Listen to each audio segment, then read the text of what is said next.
back to my channel. And if you're visiting this space for the first time, you are also highly welcome. In this video, we'll be looking at this question: what are the innervations of the pelvic floor? We try to use this image by the side here for illustration. This is the configuration of the pelvic cavity, and the inferior limit at this point that is harrowed here in black is the pelvic floor. This pelvic floor is also referred to as the pelvic diaphragm. The pelvic floor or the pelvic diaphragm is a collection of muscles that are seen to form the inferior limit of the true pelvis. So the innervations of the pelvic floor or the pelvic diaphragm is what this video will be unfolding. So ride on with me as we provide answer to this question.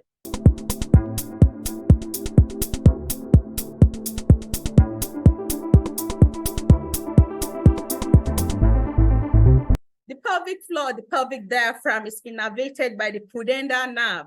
It is also innervated by the nerve to the levator ani. These two nerves are emergence of the sacral plexus. We try to use this image by the side here for illustration. The structure that is highlighted in dotted yellow and dotted red, a collection of nerves referred to as the sacral plexus. This collection of nerves is seen at the posterolateral region of the pelvic cavity. And it is from this collection of nerves that is referred to as the sacral plexus that we have the emergence of the pudendal nerve and also the nerve to the levator ani.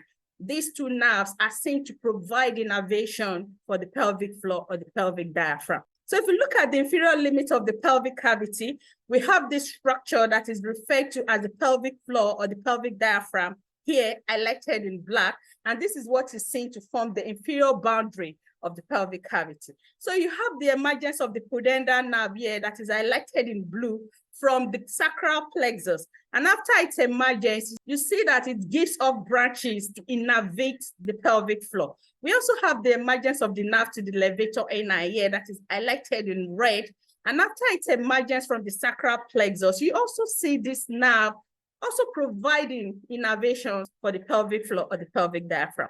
I have done a comprehensive lecture on the sacral plexus and also on the pudendal nerve.